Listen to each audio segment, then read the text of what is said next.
Hello everyone, welcome back to my another new blog. আমি তোমাদের জন্য আজকে আরও একটা সুন্দর ভিডিও নিয়ে চলে এসেছি। এইটা ছিল জন্মাষ্টমী পুজোর দিনের বিকেলবেলা। রান্নাবান্না সমস্ত মায়ের সাথে হাতে হাত মিলিয়ে কমপ্লিট করার পরে আমরা একদম ফ্রেশ হয়ে সাজুগুজু করে প্রথমে নিজেরা রেডি হয়ে গিয়েছিলাম। এদিকে টুকটুক করে পুজোর জায়গাটাও গুছিয়ে ফেলেছি মায়ের সাথে কিন্নার সাথে হাতে হাত মিলিয়ে। আর এখন রেডি করছি আমাদের বার্থডে বয়কে। আমাদের ছোট্ট গপুকে সুন্দর করে একটা নতুন ড্রেস পরিয়ে তার চুল ঠুল লাগিয়ে গয়না পরিয়ে মালা পরিয়ে সুন্দর করে নিজে হাতে রেডি করছি। নিজে হাতে ঠাকুরকে সাজাতে যে কী ভীষণ ভালো লাগে সেটা না এখন ফিল করি। ছোটো থেকেই আমি পুজো টুজো করতে টুকটুক করে একটু একটু করে পারতাম, কারণ এটাও আমার শেখা ও বাড়ির মায়ের থেকে পুজো করতে শেখাটা। আর এখন যখন নিজের মতন করে করতে পারি ভীষণ ভালো লাগে। বাট শেখাটা সেই কিন্তু অনেক পুরনো দিন থেকেই।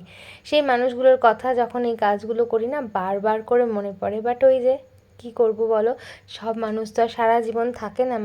মানুষ নয়, সব কিছু সৃষ্টি হয় ধ্বংস হবার জন্যই। আর পুরনো কিছু ধ্বংস হওয়ার মধ্যেই আবার নতুনের সৃষ্টি হয়। আর এইদিকে এই যে কিন্না ধুনো জ্বালাচ্ছে, ঠাকুরমশাইও আমাদের এসে গিয়েছে। আমরা সবাই মিলে সাজুগুজু করে রেডি হয়ে বসে পড়েছি। পুজো স্টার্ট হয়ে গিয়েছে। আর ওই যে ভোদাইও এসে গেছিলো, আমাদের সব থেকে বড় গেস্ট। আর এই দেখো পুজোর জায়গাটা সুন্দর করে সাজিয়ে দিয়েছি, সমস্ত কিছু একদম ভালো করে মা সাজিয়ে দিয়েছে। আর সবার মাঝে আমাদের ছোট্ট গপুকে দেখতে পাচ্ছ। আর যেটার মধ্যে গপুকে বসিয়েছি না সেটা আমাদের জুগার বাড়িতে কিছু ওই গাঁদা ফুলের ওই চেনগুলো ছিল আর্টিফিশিয়াল, আর কিছু ওই কাগজ ফুলের মালা ঠালা কিনে নিয়ে আসা হয়েছে। সেগুলো দিয়ে লাস্ট মিনিট একটা রেডি মতো করেছিলাম, বাট দেখতে বেশ সুন্দর লাগছিল। আর এই যে আমাদের এখানে হচ্ছে ধুনো কাণ্ড, কিন্না জ্বালিয়েছে ধুনো, তারপর নিভে গেছে, মা এখন চেষ্টা করছে ওটাকে জ্বালানোর। भीतस्यं पञ्चभारीतस्य देवपुष्पस्यं दब्धा तस्य देवपुष्पस्यं नमोस्य देवरीतस्य देवाकर्म एष देवपुष्पं देवो नमः देवाभिं देवपुष्पस्यं देवाभिनित्यस्यं दब्धाय तस्माभीतस्य देवपुष्पस्यं देभ्यो रीहितस्यं देभ्यो नमः विश्वबन्धनाभीतस्य पुष्पस्य देभ्या विभास्य देवपुष्पं नमोरिक्तस्य कृताय देवपुष्पं পুষ্পাঞ্জলি নমস্তুতে। পুজো আমাদের অনেকটাই হয়ে গিয়েছে, এখন হচ্ছে অঞ্জলি। আর আমাদের ফ্যানগুলো বন্ধ করা ছিল, কারণ কি ওই প্রদীপ নিভে যাচ্ছিলো সেই কারণে। আর সেই দিন ছিল না প্রচণ্ড গরম, তাই জন্য একটা জুগার লাগানো হয়েছিল। ছোট্ট একটা ফ্যান আছে যেটা আমাদের কেটলির জন্য স্পেশালি কেনা হয়েছে, ওর খাঁচার উপরে দেওয়া থাকে সারাদিন। তো ওই পাখাটা দিয়েই ঠাকুরমশাইকে একটু ঠান্ডা করার চেষ্টা করা হচ্ছিলো, কারণ ভীষণ গরম হচ্ছিলো, ওনারও ভীষণ কষ্ট হচ্ছিলো। সেই কারণে সেটাই ঠাকুরমশাই ঘুরে ঘুরে দেখছিলেন। আর এই ঠাকুরমশাই এত ভালো পুজো করে না, আমার ভীষণ ভালো লাগে। ওনার সাথে আমার পরিচয় জানো তো দাদার বাড়ি থেকে, মানে রাজু দাদার বাড়িতে যখন লক্ষ্মী পুজোয় যেতাম তো সেখান থেকে। ওনার পুজো দেখে আমার এত ভালো লেগেছিল, আমারও মনে মনে ইচ্ছা ছিল যে আমাদের গোপুর পুজোর দিন ওনাকে ডাকবো। বাট উনি খুব বিজি থাকেন, কারণ উনি জব করেন, তার সাথে পুজোটা ওনার একটা ভালো লাগা। তো সেই কারণে ওনাকে পাবো কি পাবো না এটা নিয়ে একটু টেনশানে ছিল। বাট ফাইনালি উনি রাজি হয়েছেন আর পুজোটা করেছেন। ভীষণ শান্তি। সব কিছুর পরে যদি পুজোটা সুন্দর করে হয় না, দেখবে তার শান্তিটা ভীষণ রকম লাগে।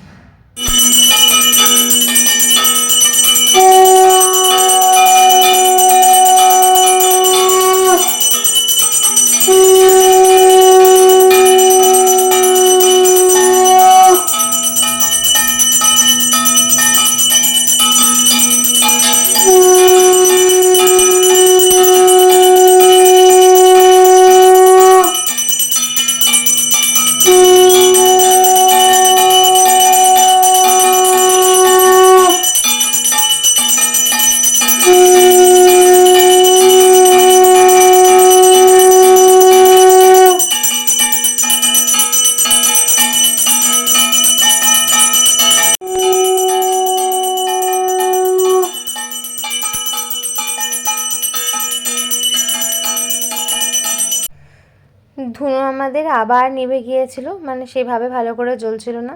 আর আরতির সময় একটু ধুনো জ্বালালে না বেশ ভালো লাগে, সেই কারণে আমি আবার একটু ধুনোটা নিয়ে এসে দিলাম।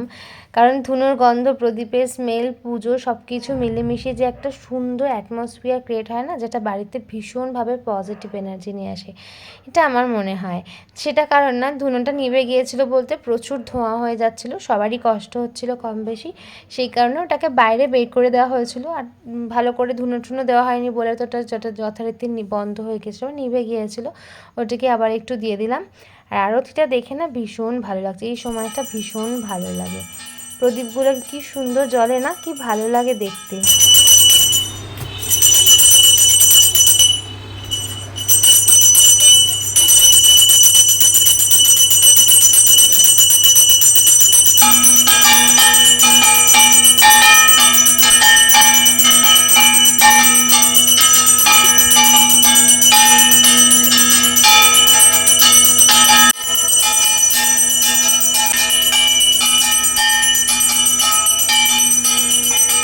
খুব সুন্দর করে পুজো আমাদের সম্পন্ন হয়ে গেছে। আশা করছি আমাদের গপুও ভীষণ খুশি হয়েছে।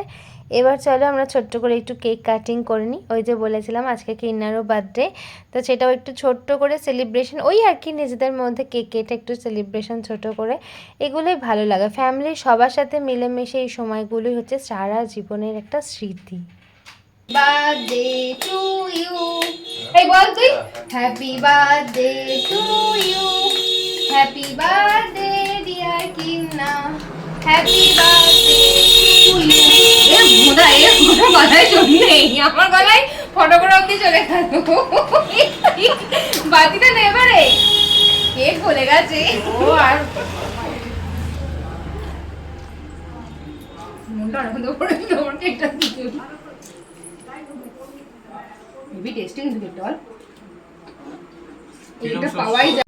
সেই এক সপ্তাহ ধরে প্ল্যানিং, কি করে পুজো হবে, কখন জোগাড় করা হবে, কি করা হবে, সকাল থেকে উঠে সব কিছু, চলো সব কিছু সুন্দরভাবে পুজোর মধ্যে দিয়ে কমপ্লিট হয়ে গেছে। চলো এবার দেখিয়ে নিয়ে আসি তোমাদেরকে আমাদের মন্দিরের গোপুর পুজোটা। ঠাকুরমশাই করবেন, উনি চলে গিয়েছিলেন, আমরা বাড়িতে সবাই মিলে একটু কেক কাটিং করছিলাম। যখন হয়ে গিয়েছে দেখলাম যে পুজো তখনও কমপ্লিট হয়নি, আর আমাদের মন্দিরের গোপুকেও কী মিষ্টি লাগছে, একটা লাল রঙের ড্রেস পরে ভীষণ সুন্দর লাগছিল। তাই ভাবলাম যে তোমাদেরকেও একবার একটু দেখিয়ে নিয়ে আসি। আমার এসে একবার দুবার দেখে যাওয়া হয়ে গিয়েছে। মন্দিরের পাশে থাকার এটাই হচ্ছে বেনিফিট, পুজো হওয়ার ঠিক সময়গুলোতে প্রেজেন্ট হতে পারি, একটুও মিস হয় না। যাই হোক, এখানেও পুজো ঠাকুরমশাই করছেন। চলো এখানে বেশিক্ষণ দাঁড়ালে চলবে না, কারণ সবাইকে প্রসাদ দিতে হবে, বাড়িতে অনেক কাজ রয়েছে, ভোঁদাই রয়েছে। আমরাও সারাদিন আজকে সেরমভাবে কিছু খাইনি, তো নিজেরাও এখন একটু প্রসাদ খাবো। তারপরে সবথেকে বড় কাজ যেটা বাকি আছে সেটা হচ্ছে পাশাপাশি সবাইকে একটু প্রসাদ দিতে যেতে হবে। তাই যাওয়ার আগে ভাবলাম তোমাদেরকে একবার সুন্দর করে মন্দির থেকে ঘুরিয়ে নিয়ে আসি।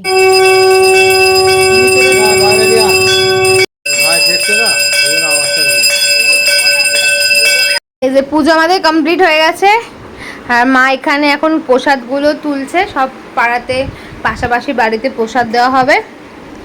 আর এই যে বোধহয় এখানে প্রসাদ খাচ্ছে। এই যে আমাদের প্রসাদ দেওয়ার প্লেট এখানে রেডি। আর সবার সাথে মিলেমিশে গপু আর কিন্নার বার্থডেটা আমরা খুব সুন্দর করে কাটিয়েছিলাম। রাতে তখন 11:30 মতন বাজে, সব কাজ মিটিয়ে আমরা বসেছিলাম প্রসাদ খেতে। চলো আজকের এই বার্থডে স্পেশাল ব্লগটাকে এখানেই তাহলে শেষ করি। সবাই তোমরা ভীষণ ভালো থেকো, যদি ভিডিওটা ভালো লাগে একটা লাইক করে সাবস্ক্রাইব করে দিও। বাই।